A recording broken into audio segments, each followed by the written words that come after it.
Halo, selamat malam pemirsa. Apa kabar Anda pada malam hari ini? Dan senang sekali saya Noristera Pawestri kembali menyapa pemirsa dalam acara podcast Dinas Pertanian dan Ketahanan Pangan DIY. Pada malam hari ini pemirsa kita akan membahas tema menarik mengenai usaha pelayanan jasa alat dan mesin pertanian atau UPJA. Tentunya untuk membahas diskusi kita pada malam hari ini sudah hadir bersama kita 3 narasumber kita. Yang pertama, Bapak Sugeng Purwanto selaku Kepala Dinas Pertanian dan Ketahanan Pangan DIY. Kemudian yang kedua, Mbak Andriana Wulandari atau Mbak Dari selaku Ketua Komisi B DPRD DIY. Dan yang ketiga, Bapak Ahid Yusron Riyadi selalu pengelola UPJA Jetis. Selamat malam Mbak Dari, Pak Sugeng dan juga Pak Yusron. Selamat malam. Oke, kita ini membahas UPJA ya atau usaha pelayanan jasa alat dan mesin pertanian. Nah mungkin banyak pemirsa juga ini yang belum banyak tahu nih Pak ya. Belum familiar. Iya belum familiar gitu. Jadi dari Pak Sugeng mungkin boleh menjelaskan Pak, apa itu Pak UPJA itu Pak? Jadi UPJA ini kependekan dari usaha pelayanan jasa alat mesin pertanian. Itu pemahamannya atau kepanjangan dari UPJA itu seperti itu. Kemudian UPJA sendiri ini satu policy kebijakan dari pemerintah yang ini juga dipayungi dengan payung hukum, yakni dengan Peraturan Menteri Pertanian nomor 25 tahun 2008. Artinya kalau bicara kegiatan UPJA ini bukan kemarin sore, 2008 itu sudah dimasifkan untuk menjadi satu kegiatan pelayanan jasa alsin oleh teman-teman petani, kelompok tani yang melayani petani sendiri kan seperti itu. Nah, dasar pemikiran dari implementasi kebijakan ini yang pertama ya, produktivitas ini kan harus ditingkatkan ya untuk mencapai satu kuota produksi yang bisa memenuhi kebutuhan pangan masyarakat. Nah, saat ini ya dari mulai 2008 sampai saat ini kan mulai ada kendala hambatan terkait dengan kegiatan usaha tani. Ya, untuk kegiatan usaha tani sendiri supaya lebih clear, punya produktivitas tinggi ya, selain benih, pupuk ya kan, kemudian tenaga kerja yang handal, yang cukup secara kuantitas dan kualitas, ini kan harus terpenuhi. Nah sekarang ini kan cari tenaga kerja di bidang pertanian, ya, khususnya yang tenaga kasarnya lah, yang nyangkul, ya, yang manen. Sekarang itu orang kalau mau mengolah tanah menyangkul, minta tolong masyarakat itu ngantri. Ternyata profesi petani tenaga kerja di bidang pertanian itu inklusif. Contohnya mau dibutuhkan aja ngantri. Padahal kepala dinas setiap saat diundang aja gampang datang. Petani kan susah. Nah, sudah begitu kita harus melihat efisiensi dari semua kegiatan usaha tani. Jadi alsin itu bisa digunakan sejak dari pengolahan tanah. Gitu. Kemudian sampai ke pengolahan tanah kan ada traktor, ya ada traktor kecil, ada traktor roda 4, ya kan, ada macam-macam lah. Kemudian setelah di traktor mau nanam, saat ini tuh ada yang namanya transplanter, alat untuk menanam. Ya, jadi kalau padi sudah diurit gitu kan, biasanya dulu ibu-ibu ya 1.000 meter aja butuh 4-5 orang untuk nanam itu. Sekarang cukup 1 orang nongkrong di atas mesin yang namanya transplanter, itu secara otomatis nanti udah tertanam, jadi sambil dijalankan itu tanam. Itu di proses penanaman. Kemudian panen. Sekarang mencari orang memanen itu juga tidak mudah. Padahal ya kalau katakanlah padi misalnya, atau kedelai misalnya, atau kacang tanah misalnya, kalau udah waktunya panen ini kan juga harus segera dipanen ya. Kalau enggak ya jenis padi sekarang tuh banyak yang mudah rontok, nanti justru akan rontok, terbuang, atau tadi zero waste-nya itu tidak akan terpenuhi, atau kemudian busuk atau karena hal lain. Makanya panen itu juga harus cepat ya. Makanya ada yang namanya combine harvester ya, alat untuk memanen. Ada yang gede banget ya Pak ya, ada yang kecil, tergantung nanti kebutuhan yang diperlukan. Nah, kenapa kemudian UPJA ini dibentuk ya waktu itu? Karena fiscal capacity pemerintah kan jelas punya keterbatasan, ya kan? Padahal petani itu butuh alat yang tadi saya ceritakan itu secara masif, sementara pemerintah kan punya keterbatasan. Makanya kemudian ada usaha layanan di mana tidak mungkin juga personal petani harus punya sekian macam alat itu. Kelompok saja nggak mampu. Nah, dari situ di waktu itu ada polisi kebijakan dari Kementerian Pertanian yang dimasifkan untuk dilaksanakan di semua provinsi kabupaten, ada usaha pelayanan jasa alat mesin pertanian. Artinya UPJA ini ya, peralatan yang dia kelola ini ada yang dari bantuan pemerintah, tapi tidak menutup kemungkinan ya namanya usaha ini kan pelaku usahanya kan wonten pelaku usaha mesti ya punya modal, dia bisa beli alat sendiri. Nah, tentunya yang namanya usaha itu kan endingnya itu mesti harus ada profit. Nah, untuk itu UPJA ini tentunya juga ini melayani petani, tapi tentunya ada tarif, ada sewa ya. Sewa itu nanti disepakati ya, monggo berapa, tapi ada patokan tertentu yang oleh kelompok pengelola UPJA itu sudah ada standarnya. Misalnya yang traktor yang garu itu ya, itu 1000 meter 1 hektar berapa nanti tinggal dikonversi, dan pasti ada biaya sewanya. Karena UPJA bisa operasional kalau dia punya uang untuk operasional atau dia punya modal untuk menjalankan alat mesin petani, termasuk pompa ya Pak, mungkin juga ya pompa kalau di musim kemarau seperti ini petani butuh air, orang duwe nggak punya diesel, nyewakan juga toh Pak ya. Nah, jadi segala macam seperti itu dasar pola pemikiran awalnya. Oke, baik, terima kasih Pak Sugeng. Nanti kita sambung. Saya mau bertanya ke Pak Yusron terlebih dahulu nih. Nah Pak, kalau Bapak melihat ini Pak ya, seberapa penting sih Pak keberadaan UPJA ini bagi pertanian ini Pak? Kalau kita bicara penting, sangat penting sekali. Karena sekarang ini seperti sampaikan Pak Kepala Dinas tadi, bahwa masalah sekarang ini kan kita tenaga kerjanya kurang untuk orang-orang yang mau terjun di bidang pertanian, baik itu di bidang pertanian awal maupun pertengahan maupun juga pertanian akhir. Ini sangat minim sekali, sehingga kegiatan-kegiatan sering banyak harus antri kan itu kan. Kemudian yang kedua, kita juga saat ini yang kita alami intensitas pertanaman itu katakanlah jarak antara panen dengan tanam kembali kadang-kadang lama, karena mungkin harus jedanya itu lama. Nah, ini yang kadang-kadang kan menyebabkan intensitas pertanaman kita menjadi kurang. Kemudian yang ketiga juga kita daya dukung tanah kita ini sekarang kan udah mulai menurun akibat kita menggunakan bahan-bahan kimia yang sering terus-menerus dulu gitu kan. Terus kemudian ada juga yang berkaitan dengan UPJA ini atau alat mesin pertanian yang ngelola secara pribadi. Nah, kalau pribadi kadang-kadang kan mungkin bisa untung bisa enggak lah. Makanya peranan UPJA ini kita berharap bagaimana kita memanage atau mengelola dan juga mendaya gunakan mesin-mesin pertanian ini bisa digunakan dalam mendukung usaha pertanian sehingga usahanya itu bisa efektif dan efisien. Sehingga harapannya seperti itu, karena dengan adanya mesin kita harapkan tidak menjadi lebih boros, tapi kita lebih efektif dan efisien. Tetapi disampaikan Pak Kepala tadi bahwa tetap kita orientasinya harus ada orientasi bisnis. Karena mesin itu kan ada biaya pengelolaan, ada operatornya dan sebagainya, sehingga tetap harus ada nilai keuntungan harus ada gitu. Oke. Nah, kalau Pak terkait dengan kondisi awal UPJA dengan yang sekarang ini bagaimana sih Pak? Kalau di kami waktu awal kita ngelola dulu kita punya mesin 1 traktor itu yang awalnya dibantu dari pemerintah, tapi kita di sana ada 2 kelompok. Jadi karena 2 kelompok ini kan kita harus bergantian. Nah, otomatis kita dalam mengelola ini masih kurang, pengurusnya kita belum ada, kemudian kita jangkauan wilayah lebih luas akhirnya kita kan kurang. Ya. Sehingga untuk memanage itu kita harus kadang-kadang mendatangkan dari luar. Nah, makanya sekarang dalam perkembangannya kita mencoba untuk mengembangkan lagi.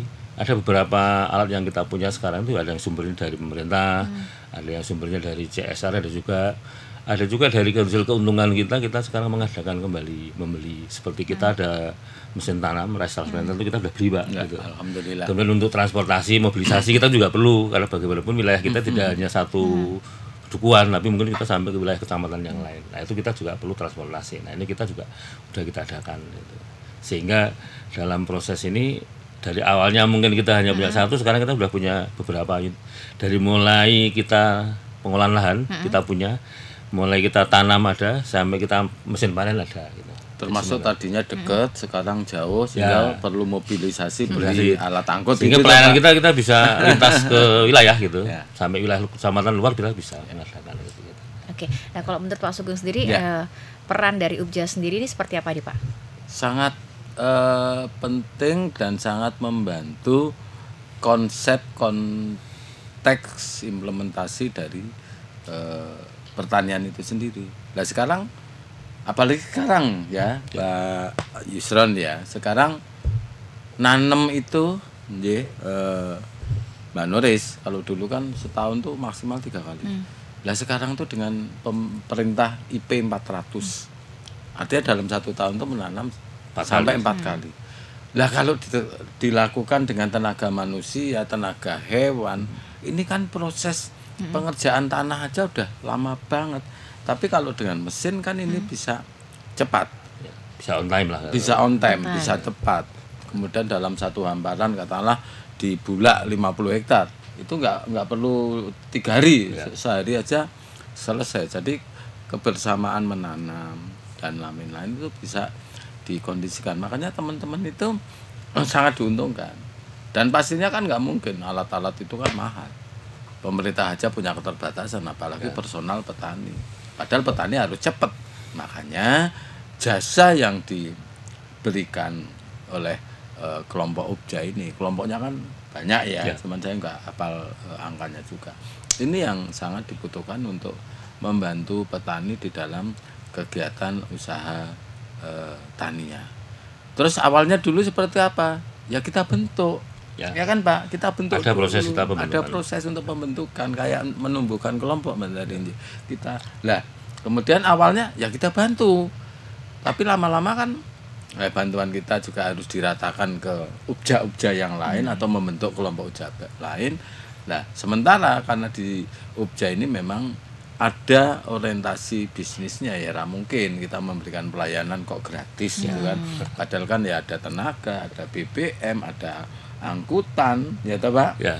Ada waktu yang terbuang, Perawatan juga ada. sehingga manakala kemudian di dalam kelompok UPJA dari ketua pengelola sampai dengan anggotanya itu bisa memanage dengan baik, kemudian dia bisa maju tadi. Ya.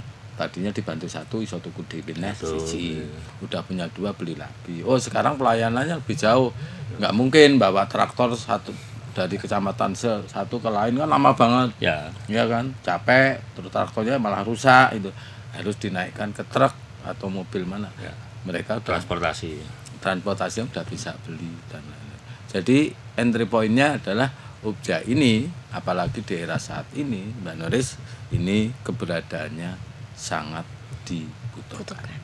Oke, baik, terima kasih Pak Sugeng. Saya mau bertanya ke Mbak Dari. Nah, kalau menurut Mbak Dari ini peran atau upaya yang telah dilakukan oleh UPJA ini bagaimana nih Pak? Menurut saya ini sebuah, walaupun sudah dilakukan sejak tahun 2008 ya Pak, ini menjadi sebuah kegiatan yang lain dari Poktan sendiri, dari kelompok tani yang selama ini mendapatkan bantuan alat-alat pertanian dari pemerintah hanya sebatas untuk kelompok taninya sendiri. Tapi ketika bicara untuk peningkatan ekonomi, pastinya kita dorong, kita menjadi sebuah apresiasi nih kalau Pak Yusron tadi menyampaikan membuat sebuah UPJA untuk bagaimana persewaan alat-alat pertanian, karena hari ini memang semakin lama realita yang terjadi, karena saya juga anak petani Mbak Nuris. Saya anak petani, saya jadi seperti anak petani. Jadi saya tahu dari bagaimana pembibitan sampai panen sampai mepe gabah, bar mepe gabah digilingke njur didol berasnya. Ini menjadi sangat hafal kalau saya. Jadi sehingga ketika kebutuhan kelompok tani untuk bagaimana dari kalau dulu masih mudah Mbak mencari tenaga kerja untuk menanam ataupun panen itu sangat mudah. Tapi lama kelamaan ternyata ini menjadi sebuah lapangan pekerjaan yang tidak diminati. Saya yakin, saya melihat bahwa anak-anak petani yang hari ini yang sudah sepuh-sepuh, putra-putri ini tidak mau terjun ke sawah lagi. Nah, jarang sekali. Walaupun masih ada, contohnya saya. Itu masih di Raketang. Ini menjadi sebuah tantangan bagi masyarakat khususnya milenial ini, bahwa ya rasa nyeblok nggak usah turun ke sawah, tapi bagaimana memanajemen menjadi sebuah ubja ini, mengelola alat-alat pertanian itu disewakan untuk dibisniskan, ada profitnya, walaupun menjadi salah satu bagian misalnya ya wes bapak-bapak wes sepuh ya yang mengelola anak-anaknya, tapi dalam rangka bagaimana pengelolaan ubja ini, usaha pelayanan jasa alat dan mesin pertanian ini dikelola dengan baik. Dan ini tugas Pak Sugeng ini bagaimana mendampingi, mengawal untuk mengadakan pelatihan-pelatihan untuk ubja ini, sehingga nantinya ke depan seperti yang Pak Jusron kelola ini ada pengelolaan yang lain. Mungkin ini baru di wilayah sekitar dan beberapa kecamatan, tapi ini kan lahan pertanian di daerah Yogyakarta ini masih luas. Dan masih banyak hari ini aja untuk sewa mesin aja masih antri loh ya, masih antri, sehingga ini dibutuhkan support bagaimana menumbuhkan ubja-ubja ini di wilayah, misalnya per kabupaten berapa kelompok, kabupaten kota enggak ya, kabupaten di 4 kabupaten ini disiapkan untuk ubja-ubja ini yang ada di tengah-tengah masyarakat, di tengah-tengah wilayah kabupaten kota, sehingga petani hari ini juga merasa tidak kemerungsung, waduh wis wayahe tanam ning kok ora golek tenaga nggak ada, tapi alat mesin untuk tanam juga di mana nggak ada. Nah, ini kan dibutuhkan sebuah, ketika bicara masa alsintan untuk mesin tanam padi itu kan mahal banget, tidak mungkin difasilitasi di provinsi misalnya anggaran, tapi pastinya untuk alat-alat yang sekiranya mampu diberikan kepada masyarakat, pastinya DPRD akan support kepada Dinas Pertanian untuk memfasilitasi alat-alat pertanian di tengah-tengah masyarakat ini. Masih seperti kan ada satu traktor bisa untuk, misalnya ini contohnya, untuk mengelola berapa hektar, kan gitu kan. Nah, ini kan butuh list data pendataan. Jadi nanti ketika Pak Sugeng bicara di dalam forum rapat kerja dengan Komisi B, khususnya di kemitraan kami, karena memang Pak Sugeng ini mitra Komisi B, ini menjadi realita yang ada berdasarkan data. Oh, kekurangan seperti ini. Oh, harus yang dilaksanakan, berarti kebutuhan mesin yang harus disiapkan berapa. Oh, ternyata PAD-nya dia baru misalnya, oh masih dibutuhkan 100 alsinta misalnya, traktor misalnya. Oh, ternyata anggaran hanya mampu 10 dulu. Ini kan bertahap. Nah, ini harus didiskusikan, dan memang ini menjadi sebuah peluang, menurut saya, peluang yang luar biasa di tengah-tengah masyarakat untuk menumbuhkan ubja-ubja di wilayah ataupun di poktan-poktan yang, dan poktan-poktan ini yang mempunyai tadi menjadi motivasi loh. Pak Yusron ini menyampaikan di sini di podcast ini untuk bagaimana nanti ketika didengar oleh para petani yang memiliki satu traktor misalnya ataupun berapa traktor, oh iya ternyata bisa untuk profit ya, tidak hanya digunakan hanya satu kelompok, ternyata bisa disewakan ataupun ketika di wilayah sekitarnya nah ini kan menjadi sebuah motivasi bagi kelompok tani, poktan-poktan yang memiliki alat-alat alsintan ataupun alat pertanian ini untuk diwujudkan dalam profit lah, sehingga menambah income di dalam kelompok tani. Seperti di kelompok tani bapak saya dulu yang walaupun sekarang bapak saya udah nggak menjadi ketua poktan lagi, ini sudah kemarin traktor ini sudah dari yang mengelola siapa, terus nanti siapa yang menyewa, apapun yang suruh garap untuk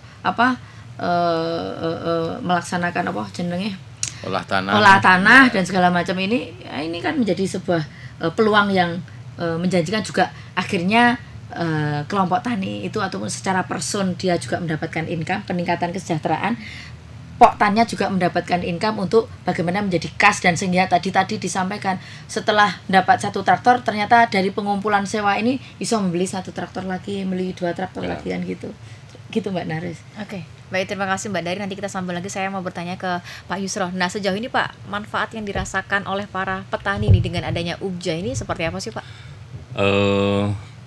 Banyak sih yang kita dapatkan dari petani. Pertama, kalau petani itu kan butuh kepastian ya kalau kita mau nanam. Nah, dengan adanya Ubja ini kita kan bisa dipastikan bahwa saya mau pakai mesin ini di sana ada, mau tanam mesinnya ada, atau mau panen mesinnya ada. Nah ini kan butuh kepastian, sehingga petani ini kalau kita ternyata kita sudah saatnya mau tanam, kalau belum ada alatnya kita kan harus kemerungsung dan sebagainya. Nah, ini kan itu. Kemudian yang kedua, kualitasnya juga kita lebih terjamin. Karena kalau pribadi itu kan kadang-kadang mungkin belum tentu kita ada kualitas yang baik. Tapi kalau Ubja ini kan mereka punya standar operating prosedurnya seperti apa, kualitas seperti apa. Yang selama ini mungkin juga ada ditingkatkan dari pelatihan, ada mungkin juga pendampingan dari dinas sehingga kualitasnya lebih terjaga gitu. Di samping itu kalau kita lihat dari para petani ini kan dengan disampingnya kualitas mereka akan lebih memudahkan mereka untuk bisa memanage pola tanamnya. Karena sekarang kan seperti tadi saya Sugeng bahwa pola tanam sekarang minimal harus tanam 4 kali ya, untuk meningkatkan produksi. Nah kalau ini nggak dijadwal dengan pasti kita kan akan kewalahan nanti gitu kan. Nah dengan adanya Ubja ini mereka akan bisa terjamin. Saat ini kita harus mesti mengolah lahan, kapan kita harus mulai nyemai, kapan harus mulai tanam, kapan harus mulai panen. Dan antara panen dengan tanam kembali jangan sampai nanti terlalu lama. Kalau terlalu lama nanti nggak akan tercapai P400 ya kan gitu kan gitu. Nah ini sehingga penting bagi petani seperti itu. Manfaatnya yang mereka peroleh ya, gitu. Dan yang kedua harganya bisa lebih ditekan karena dibandingkan dengan petani biasa. Katakanlah tanam. Kalau tanam itu kalau dengan petani manual kita bisa sampai 7-8 orang dalam 1000 meter ya. Paling tidak udah 200.000 lebih itu. Kalau dengan mesin kita bisa di bawah 200. Apalagi kalau itu anggota kelompok tani. Kalau anggota kelompok tani kita harganya beda ya. Ya harganya beda. Tapi kita namanya bukan subsidi, tapi saya menerapkan istilah sedekah, Pak. Jadi ini sedekah dari Ubja untuk anggota petani gitu. Karena standarnya 200, kalau anggota tarif khusus ya, 180.000. Jadi dengan 20.000 itu sedekah dari Ubja untuk petani. Sehingga mereka akan merasakan bahwa ternyata ada keuntungan tapi juga mereka tetap berbagi gitu. Kira-kira gitu. Oke. Nah kalau untuk produk dan pelayanan yang ditawarkan oleh Ubja ini apa saja sih Pak? Kita mulai dari hulu sampai ke hilirnya. Dari mulai penyiapan lahan dengan pakai traktor. Bisa traktor roda 2, bisa traktor roda 4. Tergantung dari apa yang akan ditanam berikutnya. Misalnya kalau palawija kebanyakan orang sekarang pakai roda 4 malah gitu. Nah, tapi kalau untuk padi kita masih pakai roda 2. Kemudian penyiapan benih siap tanam, bibit padi kalau untuk padi ya. Jadi padi siap tanam ini kita kan kalau dulu nyemainya langsung di lapangan manual. Kita sekarang pakai yang sistem namanya tray atau dapok. Nah dapok ini kita bisa menggunakan mesin dalam menaburnya, kita juga pakai mesin namanya grain seeder. Sehingga kalau ini ada namanya dapok gini, kita tabur benihnya ini tidak manual lagi tapi dengan mesin. Kemudian yang ini kan terus kita rawat dengan waktu tertentu.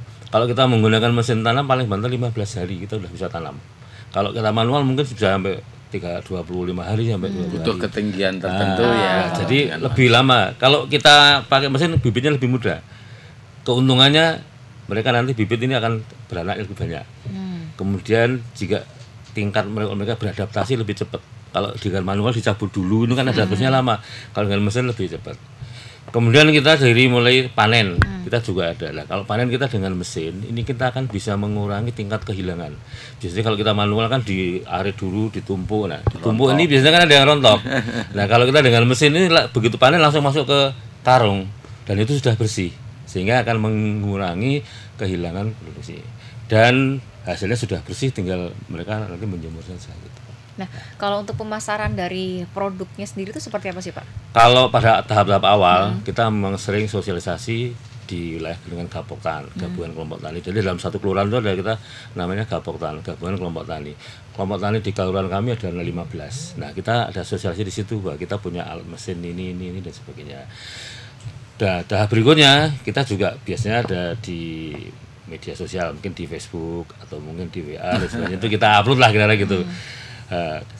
Sehingga nanti mereka akan bisa komunikasi lewat kita bisa yang offline, bisa juga yang komunikasi lewat media sosial atau menggunakan HP ya. Padahal sekarang paling sering HP, WA lah gitu kan. Offline, paling sering itu. Jadi offline kita bisa, online kita bisa. Tetapi kalau yang sudah kelanjutan, mereka sudah berlangganan merasakan hasilnya lebih baik dan kemudian lebih efisien, mereka akan menghubungi kembali. Dan itu tandanya kita bahwa pelayanan kita akan baik gitu kan. Dan itu banyak yang pokoknya tahun berikutnya atau musim tanam berikutnya menghubungi lagi, musim tanamnya mengulang lagi sehingga akan terjadi. Dan kalau mereka sudah merasa baik nanti akan ngajak kanan kirinya. ketok tular. Ya, kebetulan awalnya mereka saya punya hanya setengah hektar, akhirnya ngajak petani sekitar, akhirnya dalam satu wilayah bisa jadi 2 hektar lebih atau 3 hektar lebih. Artinya untuk pemasaran sendiri nggak ada kendala ya Pak ya? Selama ini nggak ada.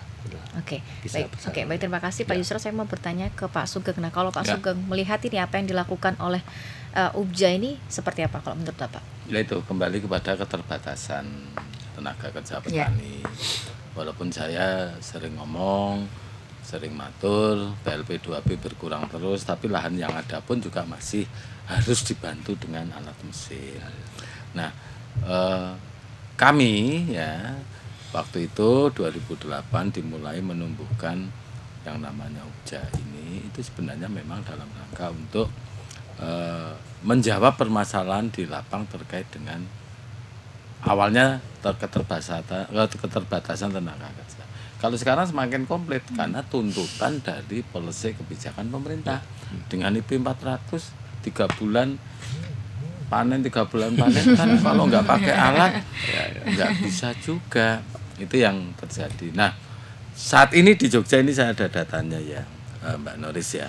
Total UBJA di DIY ini sudah ada 524 titik. Ya, rinciannya di Bantul ada 37, di Kulon Progo ada 63, di Gunung Kidul ada 17, dan terbanyak di Sleman ini ada 407. Artinya yang seperti Pak Pak Yusron. Ya itu sudah ada 524. Artinya dari 2028 ya kami sudah berbuat. Ya, sehingga dari sekian tentunya yang kondisinya sehat seperti yang dikelola oleh Pak Yusron ini juga tidak semuanya clear. Ada ya memang jumlahnya 500 sekian tapi ada yang kemudian sampai sekarang pun alatnya yo alat sendiri dibantu nggak berkembang atau gimana? Berkembang. Tapi kalau yang kayak dikelola Pak Yusron ini memang itu harapan dari kita. Sehingga tadi Mbak Dari kan betul sekali ya, kan ada jeda waktu pada saat kita tanam padi ya yang paling banyak jeda waktu. Dengan teman-teman itu punya kegiatan UBJA ini kan menambah income. Ya, olah tetane ini nggone dhewe rampung ya melayani persewaan persewaan alat mesin pertanian. Jadi ini sangat menguntungkan dan bisa menjadi satu alternatif tambahan pendapatan bagi petani atau bagi kelompok UBJA yang notabene mereka itu kan juga kebanyakan petani ya Pak ya. Petani. Seperti itu Mbak. Dan satu hal yang sekarang ini malah lebih gila lagi, lebih hebat lagi. Sekarang tuh ada istilah taksi Alsintan. Jadi yang taksi itu tidak hanya sekedar mobil taksi, sekarang taksi Alsintan itu yang mobilitasnya lebih tinggi, mobilitasnya lebih. Sebenarnya konteksnya rohnya itu sama sih, rohnya sama. Cuman ini di blended dengan nama yang lebih beken. Di-branded dengan pengelolaan yang lebih gede gitu kan, dengan satu manajemen yang lebih clear. Tapi apakah beliau ya sebenarnya sama. Kalau beliau nanti bisa melakukan itu ya apa bedanya toh dengan taksi Alsintan. Ini dari Direktorat dari Ditjen Sarana Prasarana Kementerian Pertanian ini sudah menginisiasi dan sudah meminta kita untuk menerapkan ada taksi Alsintan.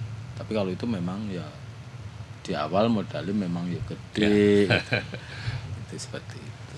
Oke, baik, terima kasih Pak Sugeng. Saya mau bertanya ke Mbak Dari. Nah, kalau menurut Mbak Dari ini pengelolaan UBJA yang dilakukan oleh Pak Yusron ini seperti apa? Menurut saya tadi kan data sudah bicara dan Pak Yusron tadi bicara bahwa ada profit yang memang menguntungkan bagi pengelolaan UBJA ini, sehingga pastinya ini dibutuhkan support dari dinas terkait pastinya, karena sampai hari ini walaupun tadi disampaikan data dari Pak Sugeng ada 500 sekian UBJA, tapi ternyata realitanya di lapangan juga masih ngantri kan gitu. Nah, ini juga satu pastinya pemerintah harus support ini, masih mensupport Masih visible Ubja ya, masih mensupport yang pertama. Yang kedua, ini juga membuka ruang peluang bagaimana, kenapa ketika ada Ubja terus ketika nyun sewu, yang namanya mesin itu pasti rusak. Ya. Pasti ada apa nilai ausnya ya Pak, apa value ausnya apa namanya istilah ini, penurunan. Nah ini kan dibutuhkan suatu gondandani bengkel. Nah ini juga peluang loh, peluang bengkel alsintan loh. Ini dibutuhkan keahlian bagaimana bisa menjadi sebuah peluang usaha juga nanti di samping ini. Setelah ada Ubja, ada tadi dibentuk apalah nanti tak dorong ini Pak. Nanti tinggal ini menjadi tadi begitu ada pembicaraan ini tergelitik saya di bengkel dalam otak saya. Gitu ya. Ada rantai lain yang juga bisa ditumbuhkan bahwa ada peluang untuk bagaimana menciptakan perbengkelan alsintan ini. Lah ini luar biasa juga menjadi pemasukan.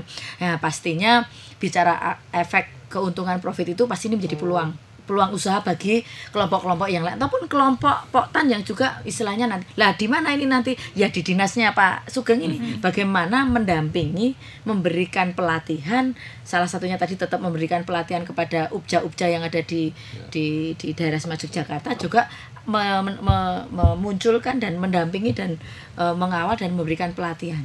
Dan dalam hal ini pastinya DPRD sangat apresiasi dengan para pelaku-pelaku ubja ini, usaha pelayanan jasa alat dan pertanian ini di daerah Semarang Yogyakarta, yang sangat membantu para petani dalam rangka bagaimana menyiapkan MT1 masa tanamnya ini telat, masa terjamin tadi kenyamanan. Jadi mau sudah nanti kalau ini tidak ada tandur, aku iso nyewa ngene Pak Yusron untuk alat tanamnya. Untuk bagaimana meratakan atau menyiapkan lahannya ada traktor yang harus disewa, walaupun ada masih banyak sekali poktan-poktan yang memang belum punya alat-alat ini, karena memang dalam keterbatasan anggaran pastinya Dinas Pertanian belum mampu memberikan alat pertanian kepada seluruh poktan-poktan yang ada di daerah Semarang Yogyakarta, sehingga munculnya Ubja ini sungguh sangat membantu bagi petani-petani di daerah Semarang Yogyakarta dalam rangka bagaimana menyiapkan masa tanamnya dan menyiapkan semua waktu, memplanning waktu penanaman di masa tanamnya. Kan tidak mungkin di daerah Semarang Yogyakarta ini sama masa tanamnya. Di daerah ini masa tanamnya dari Januari sampai misalnya kan ini bisa muter, dan ini menjadi sebuah peluang bagi kelompok-kelompok ubja ini untuk bagaimana iso kemana-mana. Dari tadi tinggal kebutuhannya apa, ya mari kita bersinergi, kita dalam satu diskusi bersama, duduk dalam satu meja, nanti Pak Yusron menyampaikan kepada Pak Sugeng apa sih yang masih dibutuhkan oleh ubja-ubja ini di daerah Semarang Yogyakarta. Lah pastinya nanti akan dibahas di dinas untuk bagaimana diusulkan kepada di dalam rapat kerja dengan Komisi B, karena ini kemitraan Komisi B ini, untuk bagaimana difasilitasi oleh DPRD dalam rangka bagaimana menyiapkan. Pastinya ada Jerbasuki Mawabeo untuk menyiapkan itu pastinya butuh anggaran. Nah itu kan di dalam kewenangan penganggaran itu di wilayah DPRD daerah Semarang Yogyakarta ataupun DPRD di ranah Dewan, sehingga pastinya penyampaian dari Pak Sugeng untuk bagaimana program kegiatan ataupun fasilitasi terkait bagaimana pendampingan ubja-ubja di daerah Semarang Yogyakarta ini pastinya diusulkan. Nah nanti tinggal kita lihat apakah program kegiatan tadi Pak Yusron bisa menyampaikan, walaupun ini tadi saya belum mendengar, ternyata tidak butuh apa-apa. Jadi masih Bu. masih pada hari ini kan maksudnya.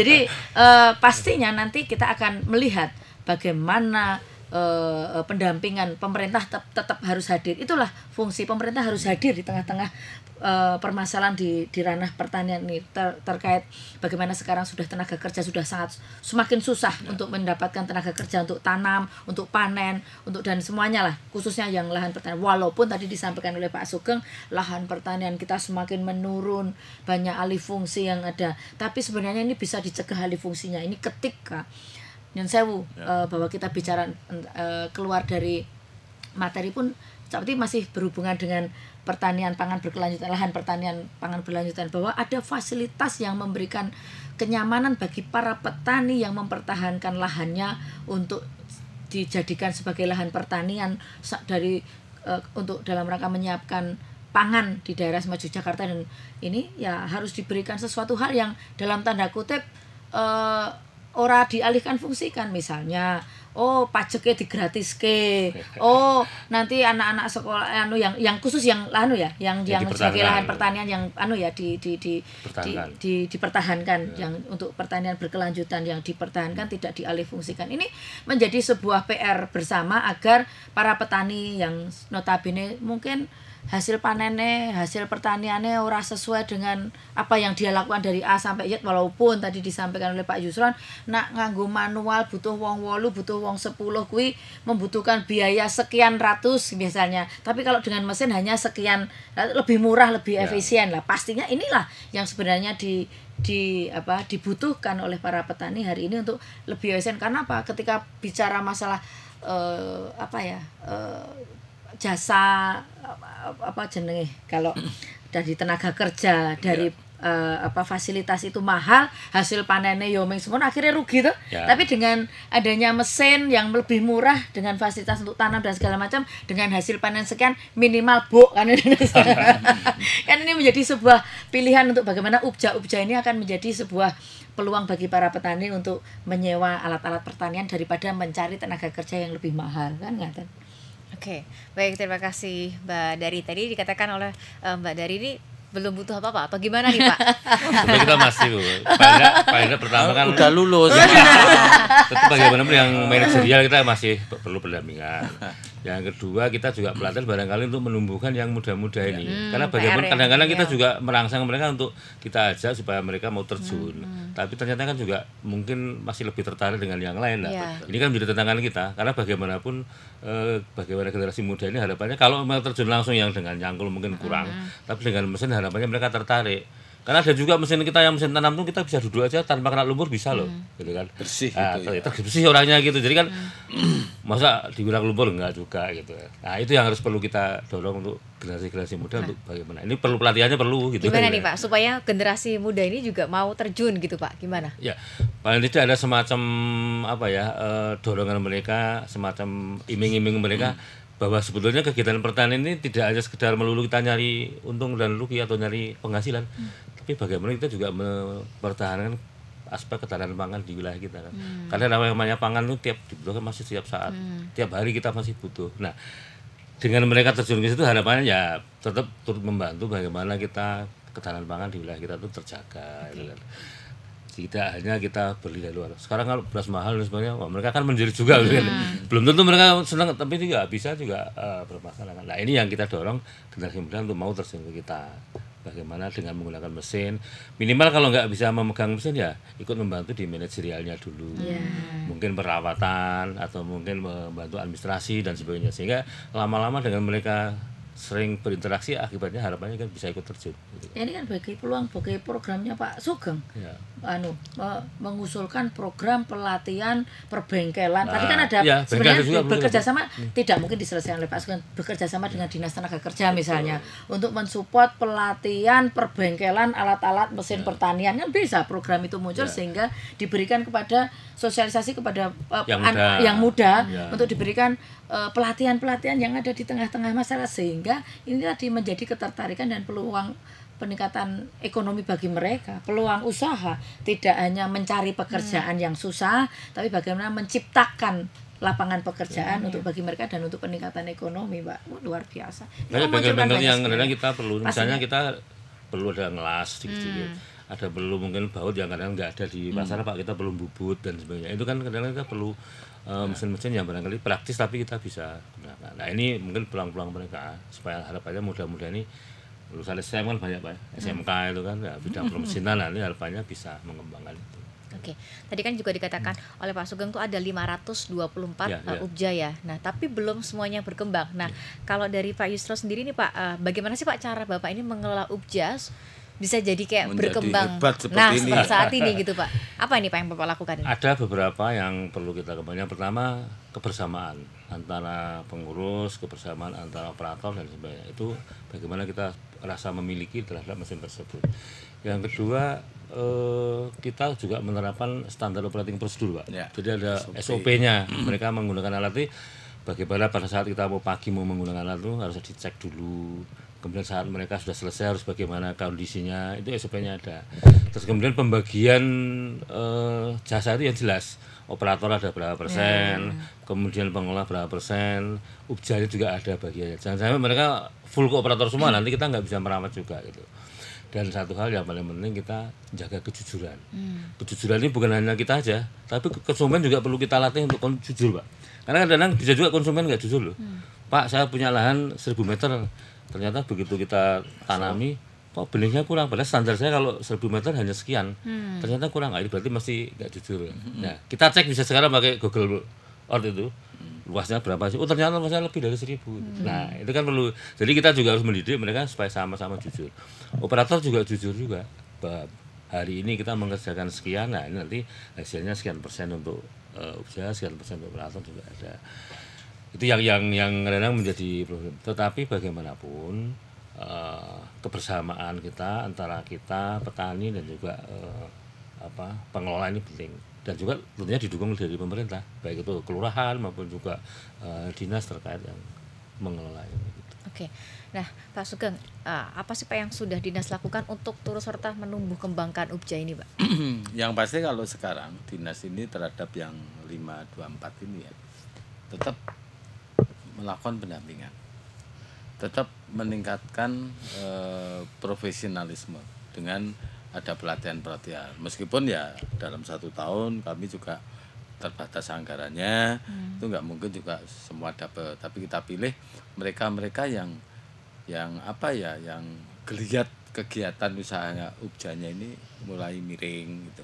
Jadi kita pilih mana yang sudah bisa kita sapih, mana yang memang masih harus didampingi, mana yang memang pendampingan itu kan juga bisa macam-macam. Oh, pendampingan ini cukup ngelatih.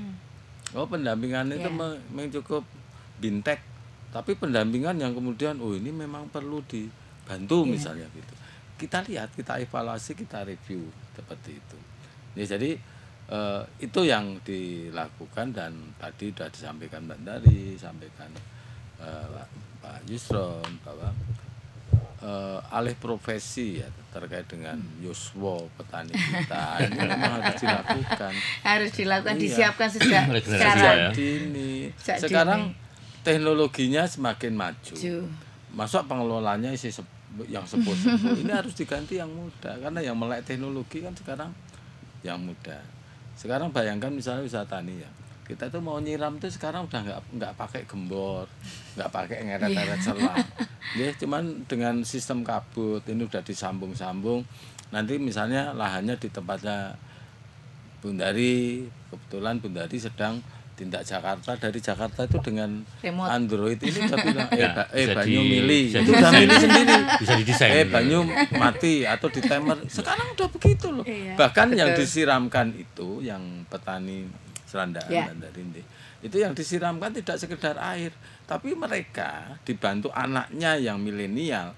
Itu yang disiramkan tuh udah ada konsentrasi kandungan pupuk. Pupuknya itu ada 1, 2, 3.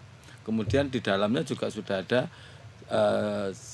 zat pengendali hama penyakit yang alamiah, sehingga di make kemudian nyiram itu sekaligus mupuk dan mencegah hama. Itu loh, itu nggak mungkin ya kalau saya petani, seorang yang sudah 58 tahun seperti saya ini masih melek kayak gitu ya, kira-kira 58 ya.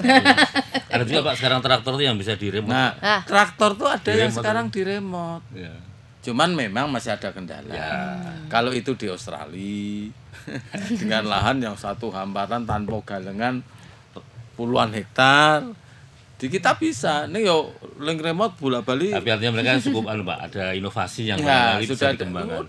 Tinggal nanti kita sesuaikan dengan lahan yang di kita. Karena kita lahannya rata-rata kan sempit kalau di Jogja itu. Apalagi di Bantul tuh kecil panjang gitu, gitu. Karena sebenarnya kan ada kearifan lokal yang itu baik. Tapi kalau untuk implementasi Alsintan itu menjadi masalah. Galengan. Harusnya ya kalau kita sudah ada tadi kepercayaan antar pemilik, itu batas yang dibatasi itu bukan tidak harus dalam wujud galengan, tapi kan sudah ada data satelit sehingga galengan ini tapi kan secara data ini udah tersimpan, yang dibagi itu keuntungannya. Kalau sekarang kan yang dibagi kan luasannya. Kan gampang kalau 1 hektar milik menghasilkan 1 juta. Kalau 1 hektar itu miliknya 10 orang, oh berarti Sutonoyo Dada Baru itu masing-masing 100.000. Itu kan bisa. Ini kan sedumuk baduk sih nyari duit. Kalau urusan tanah itu ya masih sulit Pak. Makanya tadi sudah ada alatnya yang dioperasikan dengan remote, tapi kita tetap memilih lahan. Ya, karena kendala lahan. Kendala lahan yang masih ada galangan dan lain. Seperti itu, Mbak. Oke. Terima kasih Pak Sugeng. Saya mau bertanya ke Mbak Dari. Nah, kalau Mbak Dari punya saran nggak ini untuk UPJA ini supaya kedepannya tadi kan sudah berkembang ya, supaya lebih berkembang lagi begitu? Ya pastinya kita akan tanya Pak Yusron ini masih butuh apa lagi? Butuh apa lagi Pak? Nah, kan gitu, tanya masih tuh. butuh apa lagi Pak? Karena fungsi kami di DPR DDI itu kan dalam rangka bagaimana fungsi kami kan ada 3. Yang pertama adalah bagaimana legislasi, membuat payung hukum. Payung hukum bagaimana mungkin ini menjadi bisa saja ketika nanti Pak Sugeng kan bingung arep nganggarke tinggu UPJA ini belum ada payung hukumnya, pastinya penganggaran ini tidak akan mengalir dengan derasnya kan gitu. Pastinya butuh payung hukum. Nah, mari kita diskusi butuh payung hukum untuk para pelaku-pelaku UPJA di daerah Sema Yogyakarta. Buatkan payung hukum perdanya. Nah kan gitu, perdanya. Setelah perda pastinya ketika perda sudah ada ataupun payung hukum bagi pelaku-pelaku UPJA ini pastinya nanti berefek di dalam penganggaran. Sehingga ketika untuk memfasilitasi UPJA di daerah Sema Yogyakarta ini pastinya Pak Sugeng untuk memberikan anggaran tadi dari pelatihan, dari pendampingan dari BIMTEK, terus memfasilitasi manajemennya pelatihan itu tidak hanya pelatihan menjalankan mesinnya, tapi pelatihan manajemennya, pelatihannya, terus misalnya dari sosialisasinya kan ini banyak hal. Yang ini kan kalau saya kan tergantung Pak Sugeng. Kalau ketika Pak Sugeng ini tidak meminta ya saya alhamdulillah. Pasti kita. Pastinya ini menjadi sebuah hal yang memang harus duduk bersama Pak Yusron, Pak Sugeng dengan saya, dan Pak Sugeng ini pun tidak bisa hanya berdiri sendiri. Pastinya dengan dinas-dinas terkait bagaimana ini kalau urusan mesin ya pastinya banyak sekali yang dikerjasamakan atau disinergikan. Dinas Tenaga Kerja, Dinas UMKM, Dinas Perdagangan, terus terkait ekonomi kreatif bagaimana mengelola dan juga kerjasama dengan akademisi fakultas perguruan tinggi untuk memunculkan ataupun membuat sebuah kajian bagaimana memunculkan ataupun mewujudkan sebuah alat pertanian yang lebih canggih lagi untuk sesuatu hal kan bisa inilah. Ini seperti apa? Pastinya DPRD akan mensupport di situ karena memang fungsi kami bukan di dalam bagaimana menyusun program kita, tapi ini menjadi tugasnya Pak Sugeng dan kita tinggal dalam rangka kebijakan penganggaran. Oh, dibutuhkan BIMTEK untuk manajerial UPJA sedaerah Sema Yogyakarta lah ya. Kan ini tinggal menyampaikan di dalam rapat kerja, pastinya kita akan support. Pastinya kita akan lihat kalau memang ini benar-benar ujar dan benar-benar di istilahnya muaranya ketika kami menjadi wakil rakyat itu kan muaranya bagaimana semua anggaran pemerintah daerah ini ketika terrealisasi di tengah-tengah masyarakat itu benar-benar nantinya bermanfaat dan mensejahterakan masyarakat. Pastinya itu kuncinya di situ. Ketika ini memang mensejahterakan khususnya bagi pelaku-pelaku UPJA ini kan justru peningkatan ekonomi juga bagi mereka, berpeluang bagi masyarakat. Pastinya kita akan support di situ. Oke, baik, terima kasih Mbak Dari. Terakhir dari Pak Sugeng nih Pak. Nah, ke depan ini Pak, apa yang akan dilakukan untuk terus mendukung perkembangan UPJA sendiri? Silakan Pak Sugeng. Pastinya peningkatan secara kuantitas ya dari UPJA yang ada ini memang perlu. Walaupun kami selalu mengatakan lahan kita berkurang, tapi di dalam berkurang itu dengan 524 UPJA itu kan masih ada banyak peluang yang bisa ditumbuhkan. Itu yang pertama. Bagi UPJA yang memang sudah ada, ya tentunya kami melakukan pendampingan. Pendampingan supaya yang tadinya itu kelasnya kelas 1 jadi kelas 2, jadi kelas 3, terus lulus. Nah, kalau lulus kan nanti saya tinggal matur Mbak Dari, yang ini sudah, yang kami masih pengen ada penumbuhan yang baru. Kan gitu ya, yang enggak juga Pak Yusron dari nukul ke ngantek saiki kok dibantu terus ya enggak juga. Kalau sudah kelihatan aktivitas Ubjanya bagus, bisnisnya jalan, nek bosone bocah wis iso disapi. Itu ya enggak juga. Ning ya tentunya ya sekali-kali ditiliki kan ya ora apa-apa. Dikaroke, Pak. Dikaroke. Orang tuh nek tilik rak nggawa oleh-oleh. Nah, Apa kalau jadi Ubja apa, kan Pak? Jadi akhirnya jadi narasumber bagi Ubja yang baru. saya baru mau matur. Nanti seorang Pak Yusron. Yusron ini akhirnya nanti dengan kepiawaiannya dia Mengelola ini manajemen bisa Ubja. menularkan ilmunya. Iya, betul. Nanti bisa mungkin ditimbali Mbak Dari, bisa saya undang untuk jenengan tularke piye carane urip-urip Ubja saka ora urip dadi untung, malah sekarang luar biasa. Contoh yang kami bangun Lumbung Mataraman di Bendung Iya. Semen. Sekarang ini Mbak Nuris, Lurahe Bendung itu sudah menjadi narasumber kemana-mana, bahkan dari luar Iya. DIY karena keberhasilan untuk membangun Lumbung Mataraman. Nah ini Pak Yusron juga nanti begitu, ya. Kadang-kadang sudah kok, Pak. Sudah toh? Kadang-kadang sudah. Nah, Kadang-kadang sudah. saya tinggal nerima BA saja, misalnya dari Pak Lurah Bendung, Pak Yusron, Bapak matur nuwun, awit saking pendampinganipun sakmenika kula sampun dados narasumber. Le WA itu fotone wis nganggo jas. Wis ngalahno kepala dinas gitu. Jadi seperti itu harapan kami, Ubja ini merupakan salah satu kebijakan yang sangat clear, apalagi dengan fenomenal saat ini, misalnya ada El Nino, air harus dimanfaatkan sehemat mungkin, secepat mungkin, ben ora ketabrak kekeringan. Jawabannya adalah mekanisasi. Kalau bicara mekanisasi hulunya, ya ini Ubja. Kami kira itu, Mbak. Jadi semoga tadi Ubja yang belum berkembang ini bisa berkembang Ya, gitu Pak ya harapannya. Oke, baik, terima kasih Pak Siap, Sugeng, Mbak Mbak Dari, Ya, Pak sami-sami, Yusron Mbak Dari. sudah hadir dalam podcast pada malam hari ini, dan terima Sama-sama. kasih juga untuk pemirsa yang telah menyaksikan podcast Dinas Pertanian dan Ketahanan Pangan DIY. Saya Noris, Mbak Dari, Pak Sugeng dan juga Pak Yusron yang hadir pada malam hari ini mohon pamit undur diri. Terima kasih dan sampai jumpa.